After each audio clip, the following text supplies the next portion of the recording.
El día de hoy vamos a hablar de estas diferencias entre el modelo cognitivo-conductual y el psicoanálisis. Muchas de las personas creen que el psicoanálisis es la psicología, pero la realidad es que no. Existen diferentes modelos y corrientes y el día de hoy vamos a exponer las diferencias entre dos de ellos, el psicoanálisis y cognitivo-conductual. ¿Estás preparado? Acompáñame en este programa donde todo lo vemos con psicología. Quien seas, tú y yo tenemos mucho en común. ¿Cómo qué? Oye, la vida nos pasa, nos sucede todos los días. Dicen que todo depende según el cristal con que se mire. Nosotros preferimos verlo con psicología. Bienvenido.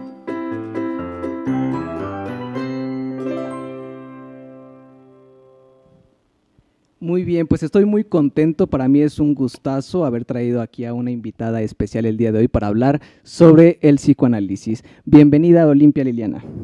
Hola, Alan, muchas gracias por la invitación e igualmente muy contenta de estar aquí. No, pues al contrario, muchas gracias por aceptar la invitación y bueno, me permito presentarla. Ella es psicóloga, estudió la maestría en adolescentes, atención en adolescentes, en la Facultad de Psicología de la UNAM, así es de que no es cualquier facultad, sabe lo que hace y sabe lo que dice y por eso la invitamos el día de hoy. Pues algunos de ustedes nos mandaron preguntas que también iré haciendo conforme vayamos en la continuación de la entrevista. Y una de las primeras preguntas que nos hacen, ¿no? Es, a ver, siempre me dicen que el psicoanálisis es psicología, ¿no? Y que cuando van con el terapeuta, pues, seguramente es psicoanalista. La realidad es que no, existen diferentes prácticas, diferentes formas de trabajo. Y cuando les explico esto, muchos me preguntan, bueno, y entonces cuando yo voy con un psicoanalista, ¿qué es lo que me puedo esperar? ¿No? ¿Qué voy a recibir o cómo me van a atender? Ok, sí, efectivamente dentro de la psicología hay muchas ramas, dentro de la psicoterapia y en general como ciencia, y pues bueno, cuando entramos a psicoanálisis o a una terapia o psicoterapia con orientación psicoanalítica, lo que por lo general se van a esperar es a alguien pues sentado frente a ustedes, evidentemente, y lo primero seguramente que les va a decir es como, hola, ¿qué tal? Bienvenido, adelante, y te escucho, cuéntame, ¿no? ¿Cuál es tu motivo de consulta? O sea, es algo muy, muy inmediato, muy breve, y sobre todo, bueno, lo que a ellos les interesa mucho es escuchar. Entonces, eso es lo que van a encontrar, a alguien que los va a escuchar y que va a decir muy poco en esos primeros momentos. Claro, algo muy diferente a TCC, ¿no? En TCC sí nos gusta mucho darle a los pacientes, ¿no? Desde la plática previa, ¿no? A entrar al motivo de consulta tenemos que hacer todo un antecedente, ¿no? De cómo te encuentras, de dónde vienes, ¿no? Cómo fue el camino, todo esto que nosotros le conocemos como rapport, ¿no? Ustedes van más directo, ¿no? Entramos a la cuestión del el motivo de consulta, qué es lo que les interesa, y eso que dices es una de las grandes diferencias, ¿no? El psicoterapeuta psicoanalítico es más escuchar todo el tiempo, ¿no? Todo el tiempo estar escuchando. Y cuando hace intervenciones pues son muy, muy puntuales, ¿no? Así es. Y el TCC no, prácticamente todo el tiempo estamos dirigiendo al paciente, ¿no? A ver, tienes que hacer esto, se hace esta técnica, vamos a aprender a modular tu conducta, tus pensamientos, tus emociones de esta manera. Y en el psicoanálisis no, es a ver, tú dime lo que traes y que salga, Sí. ¿no? Y prácticamente así es. Sí, es escuchar. Muy Totalmente. bien. Otra pregunta que me hicieron es, bueno, si tú vas con un psicoanalista es hablar todo el tiempo de Freud, ¿no? Y vamos a hablar Freud. ¿Esto qué tan cierto es? Pues bueno, yo diría que no, como tal, no, en el espacio psicoanalítico no se va como tal a recibir clases de Freud, sino más bien a hablar de la propia historia, a escucharse a uno mismo, y es el psicoanalista quien tiene una escucha que sí está pues arraigada a todos los conceptos del psicoanálisis o freudianos o de los diferentes autores que hay en el psicoanálisis, pero justo no teoriza nada, ¿no? Simplemente escucha desde ese lugar, se apoya en esa estructura teórica y de ahí, más bien de lo que va a hablar el psicoanalista es de lo que escucha, del que está sentado enfrente, ¿no? De la historia del otro, y eso es lo que va a puntualizar, eso es de lo que realmente va a hablar. Ok, o sea que analizan, por eso es psicoanálisis, ¿no? Analizan psicológicamente, pues, cuáles son pues, en la historia, ¿no? De la persona, qué es lo que está llevándolo a sentir, ¿no? O a actuar como lo está haciendo, ¿no? Y ahí es donde el psicoanalista nada más hace sus preguntas muy precisas o muy puntuales, ¿no? Que le cambian todo. Sí, es seguir el discurso, ¿no? El lenguaje, y de ahí entre las asociaciones y el proceso de análisis del paciente es cuando hacen ciertas puntualizaciones muy específicas, justo para intentar no contaminar el proceso del paciente o del analizando con sus propios pensamientos, creencias, ideologías, sino que sea totalmente, que cumpla el psicoanalista esta función de una caja de resonancia, ¿no? Donde todo lo que suena o lo que resuena es lo que es la palabra del otro, del que asiste a sesiones. Wow, o sea, un poco como espejo, ¿no? Ajá, Como casi, sí. casi como te das cuenta de lo que estás diciendo, ¿no? Exacto, exacto. Hasta yo estoy aprendiendo. Ahora voy a ser psicoanalista, no, no es cierto. Bueno, a ver si, ahí, a ver ahí, si ahí no nos uno de vemos. los dos termina del otro lado. A ver si cuál gana. Y bueno, ¿cómo podrías explicar estas teorías del psicoanálisis? Bueno, sabemos que hay diferentes representantes, está Sigmund Freud, está Melanie Klein, está Lacan. ¿Qué nos podrías decir de ellos?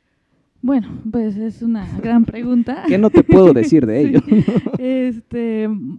Bueno, podríamos comenzar como con lo más básico en el psicoanálisis o en la teoría freudiana, que justo tiene que ver con el famosísimo iceberg, que en algún momento me parece que tal vez van a proyectar la imagen, tal vez. Producción, el iceberg, si nos pueden poner ahí, no el Titanic, solo el puro iceberg. Sí. Eso va después, el Titanic después estrella. Producción. Entonces, bueno, Ahí va, lo mira. que el Aquí está el psicoanálisis, iceberg. ahí está la imagen, perfecto, gracias, plantea es justo que la mente, la estructura de la mente, de la psique humana, el aparato psíquico, estaría dividido en tres grandes instancias, una que sería el inconsciente, el preconsciente y el consciente, ¿no? El inconsciente sería este continente oscuro en el que es atemporal, en el que el lenguaje como tal no existe y en el que quedan ciertas huellas marcadas de experiencias, pero que al no haber como los recursos necesarios para llevarlo a la conciencia, o que generan dolor o displacer, sensaciones no placenteras, quedan como ocultas ahí, ¿no? Ya para el preconsciente es como esta franja en el que se puede acceder de ciertos recuerdos, ciertas experiencias hacia la conciencia. Esto puede ser a través de algunos recuerdos, de los sueños. Los sueños son súper importantes, son una puerta hacia el inconsciente. Y también algunos lapsus, por ejemplo, lapsus linguae, actos fallidos, que ya son términos como más vinculados al psicoanálisis. Lapsus linguae, que si nos puedes explicar qué es eso. Ok, el lapsus linguae es cuando, por ejemplo, en lugar de, estamos platicando con una amiga, un amigo, y en lugar de, y estamos hablando, no sé, del ex, y en lugar de, de llamar al ex por su nombre, así, no sé, fulanito, nos equivocamos y decimos el nombre, no sé, de nuestro papá. Wow. Por ejemplo, ¿no? Entonces así como, wow, ahí algo se está asomando, ¿no? Okay. O cambiamos una palabra por otra, ya sea porque se parezcan o en algo. Hay algo ahí en ese error, en ese olvido que no es un error. Exacto, que está manifestando algo, alguna razón del inconsciente, ¿no? Okay. Entonces, bueno, eso sería el preconsciente, y el consciente, pues es lo que llamamos justo la conciencia, ¿no? Lo que podemos acceder fácilmente de nuestra historia, de los recuerdos, de experiencias. Y pues bueno, esta gran psique, este gran aparato está también dividido en lo que sería el yo, el ello y el superyo, que me parece que es algo también más o menos familiar para muchas personas, ¿no? El yo vendría siendo justo como la parte más consciente de nosotros mismos, la parte que está más aproximada justo a regularnos en la sociedad, digamos, es estructuralmente casi quienes somos, ¿no? O cómo nos mostramos al mundo. Lo que somos, ese es el yo. Exacto, y lo que sabemos de nosotros mismos, ¿no? El ello sería la parte más primitiva del aparato psíquico. Esto estaría muy relacionado con los instintos, las pulsiones y todos los procesos fisiológicos.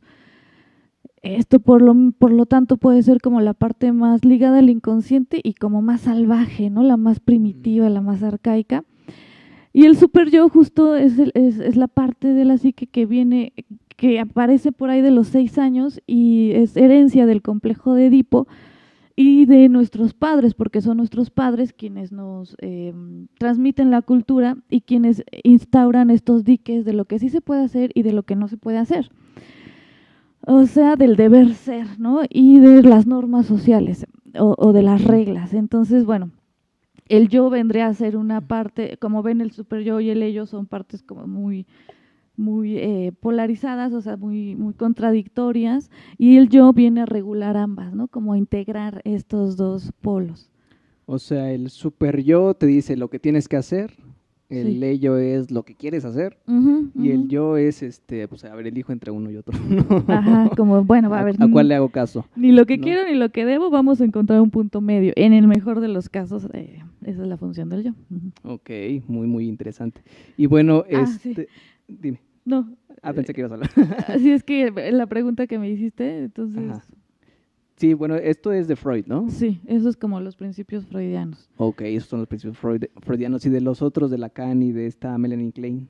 Bueno, pues podría dar como una introducción muy breve, ¿no? De justo algunos principios teóricos que ellos manejan y que aportan al psicoanálisis. Por ejemplo, Melanie Klein es una psicoanalista inglesa que, bueno, ella lo que hace es trabajar con niños, ¿no? Llevar todo este mundo del psicoanálisis hacia lo infantil y poner en la mesa la discusión de, bueno, ¿los niños tienen o no tienen inconsciente? ¿Cómo es su mente? Cómo se juegan todos estos conceptos de los que hablamos a nivel infantil. Y también, por ejemplo, le entra a otros temas y desarrolla otros temas como la envidia, los celos. Okay. ¿Qué es la envidia y qué son los celos? ¿Cuáles serían sus diferencias? Ok, bueno, la envidia, voy a comenzar con la envidia. La envidia Melanie Klein la describe justo como esta situación en la que una persona ve en otra características o capacidades, habilidades que quiere poseer, ¿no? Que envidia porque no las tiene o siente que no las tiene, y entonces lo que quiere es poseerlas o apropiarse de esas capacidades de la otra persona. Entonces lo va a intentar. Yo creo que ahorita todos los que nos están viendo están, ay, fulanito, ¿no? Menganito. En toda familia siempre hay un envidioso o envidiosa. Y si dicen, no, pues no es mi familia, no, es que ustedes son los envidiosos. Y ahí ya les estás leyendo el inconsciente. Ya me estoy convirtiendo. Ya estás sanado, ya ves, lo traes en la mano. Sí, justo la envidia. Sí. Entonces, va a intentar apropiarse de eso, ya sea que te va a seducir o te va a agredir, ¿no? O manipular, o la forma que pueda, pero lo va a intentar. Si no lo logra, lo que va a pasar es que va a intentar destruir a esa persona o esas capacidades o esas habilidades, porque conecta con algo muy primitivo esto de la envidia. Por eso, en algunos momentos de la vida nos podemos encontrar personas que, y en situaciones con esto de la envidia que sí puede acabar en cosas muy trágicas, ¿no? O sea, sí se puede poner muy intensa la cosa. Y pues bueno, eso sería como con la envidia. En los celos es distinto, ¿por qué? Porque en los celos por lo general siempre hay 3 implicados. Esto es como que hay una pareja, típico ejemplo, hay una pareja y justo se teme. Está el tercero en discordia, ¿no? Exacto, que llegue un tercero en discordia y te intente arrebatar a la persona apreciada. Pero bueno, obviamente esto no solo va en relaciones, o sea, pueden ser objetos, trabajos, momentos, ¿no? Donde uno se puede sentir amenazado por un tercero que llegue y te lo quite. Incluso hasta en las mascotas se llega a ver, ¿no? Claro. Cuando se está acariciando al gatito, llega el perro y lo quita, ¿no? El amor, ¿no? El amor en este caso del humano. ¿Quién lo va a tener, no? Incluso entre los 2 gatos también luego se pelean así entre los gatos como el humano es mío y El humano me pertenece. y podemos pensar que son celos, ¿no? Sí, bueno, se le puede dar esa interpretación, ¿no? Exacto, le podemos dar esa interpretación, pero en lo humano yo creo que, bueno, todos hemos llegado a experimentarlo Claro. y a sentirlo, ¿no? Es algo muy humano, igual que la envidia, la onda es hasta dónde permitimos que llegue y qué tanto puede o no dañarnos a nosotros mismos y dañar a otros. Y bueno, en esto de los celos, lo que está implícito, o digamos latente más bien, latente es esta parte de que es una triada, o sea, es un tercero en discordia y esto nos puede remitir o recordar a lo que es el complejo de Edipo, tan famoso en el psicoanálisis. Wow. O sea que, de acuerdo a esta teoría, la envidia y los celos obedecen a instancias primitivas, o sea, impulsos con los que ya nacemos todos prácticamente y se van a estar expresando pues en la cotidianeidad, ¿no? Se van a estar expresando, reeditando y lo mejor pues es poder resignificarlos, ¿no? Pero para eso implica un proceso emocional. Claro. De elaboración. Y pues me gustaría que empezáramos a ver justo estas diferencias, ¿no? Entre cómo lo ve el psicoanálisis y cómo lo ve el TCC. Yo en lo personal no comparto el psicoanálisis. Yo tampoco. y acá creo que no comparten el TCC. Entonces, producción los guantes. Ahorita van a ver, no, él es karateca, yo practico aikido. Así que, sí es cierto, no me acordaba de eso, sí es cierto. O podemos, Es una amiga mía de hace muchos años y pues bueno, después eligió el mal camino y nos distanciamos. Somos orgullosamente UNAM. Sí, los dos somos UNAM. Pues bueno, entonces finalmente tanto el TCC como el psicoanálisis explican los mismos fenómenos y aunque le dan una explicación diferente, aterrizan prácticamente en lo mismo, ¿no? Por ejemplo, esto de los celos, más que obedecer a una instancia primitiva, nosotros entendemos que hay cuestiones biológicas y genéticas, ¿no? Que están ahí activándose por nuestra supervivencia, ¿no? O sea, el TCC va a la raíz biológica, ¿no? Evolucionista, donde, bueno, tenemos que sobrevivir y por supuesto que si tengo a alguien que me quiere, tengo mayor probabilidad de sobrevivir que alguien que no tiene nadie que lo quiera, ¿no? Por eso se activa esta búsqueda del afecto, ¿no? Y cuando me quitan ese afecto, entonces tengo que competir con él por mi supervivencia, ¿no? Entonces, vamos, el fenómeno es el mismo, las perspectivas son diferentes, pero a la hora de explicarlo se trata de la misma manera. Sí, ¿no? O sea, lo que se estudia, ¿no? El mismo fenómeno y hay hechos que partimos como de las mismas bases, ¿no? O sea, esto del ello, pues sí es muy primitivo, muy fisiológico y tenemos que pensar, pues sí, justo en estos procesos evolutivos y desde el psicoanálisis y de sobrevivencia, al final, pues, para que la especie perdure. También, sí, en el TCC eso se ve, nosotros lo entendemos como el afecto, ¿no? Afecto positivo o negativo, que ya en una instancia más evolucionada ya es lo que conocemos como una emoción, ¿no? El afecto positivo es todo lo que nos acerca a aquello que me hace bien, y de ahí viene todo el gremio de las emociones positivas, ¿no? Alegría, felicidad, es que estoy contento con un amigo, bueno, entonces eso me hace bien, me ayuda a sobrevivir. Y el afecto negativo me ayuda a alejarme de aquello que me hace daño. Ira, tristeza, asco, todo eso me lleva a alejarme de aquello que me hace daño, ¿no? Entonces, es como funcionaría el ello prácticamente. Que en psicoanálisis lo podremos pensar como la pulsión de vida y la pulsión de muerte, ¿no? O sea, todo lo del afecto, el amor, nos lleva hacia la vida y toda la tristeza, el enojo, nos puede llevar hacia el camino de la muerte. O sea, nombres diferentes, la propuesta teórica diferente, pero al final el fenómeno es el mismo. Y la única diferencia es que, bueno, nosotros ya sí lo controlamos, ¿no? Nos metemos y a ver, se controla de esta manera, ¿no? Y acá le dan más esta libertad al paciente de que él solito, ¿no? A ver, con ciertas preguntas, esto que traes, ¿cómo lo arreglas? ¿No? Ajá. Ok, definitivamente. No, pues es su responsabilidad. Muy, muy interesante. A mí me gustaría también que nos explicaras, porque mucha gente conoce lo que es esto de Edipo, ¿no? Bueno, ya habrá algunos que tal vez no, pero los que ya conocen esto de Edipo, ¿qué es esto de Edipo y cuál es la diferencia con el complejo de Electra? Ok, pues bueno, el complejo de Edipo es a partir de que nace el bebé, pues obviamente nace su madre. Entonces, el bebé como está muy inmaduro fisiológicamente y en todos los terrenos de maduración, sus diferentes sistemas, el auditivo, el respiratorio, digestivo, entonces, bueno, incluso no ven bien, ¿no? Entonces nacen y ellos creen que siguen siendo como parte, o sea, que su mamá y ellos son uno mismo. Entonces, conforme van desarrollando, se dan cuenta que mamá está fuera, ¿no? Y que incluso si lloran, pues mamá no siempre va a venir corriendo, aunque en el mejor de los casos sí, tal vez. Ya actualmente sí, ¿no? Llora y luego la mamá, ay, ¿qué tiene mi niño, no? Ajá, o sea, incluso el chupeteo es la alucinación del pezón materno, ¿no? De que ya se va construyendo esta separación. Entonces, por ahí de los 6 años, el niño pues cae como in love. Enamorado. Sí, cae enamorado por su madre. Y entonces ve al padre como una competencia. ¿Por qué? Porque el padre está ahí para marcar ese límite, decir, oye, no, esa mujer es mía. Entonces, si tú lloras, te aguantas porque a mí me va a servir de cenar, ¿no? O porque estamos viendo una película. Entonces, el bebé, el niño más bien lo que hace es rivalizar con el padre, como decir, no, pues yo voy a ganar. Pero aquí pasa algo curioso y esto es muy estilo psicoanálisis, ¿no? El niño se da cuenta que la mamá está castrada, que no tiene pene, y entonces dice, en la torre, ¿qué tal si mi papá le cortó el pene? Y yo no quiero que a mí me corten el pene. Entonces voy a aliarme mejor con mi papá para entonces poder conseguir una mujer como mi madre, pero que no sea ella, o sea, que esté fuera del sistema familiar.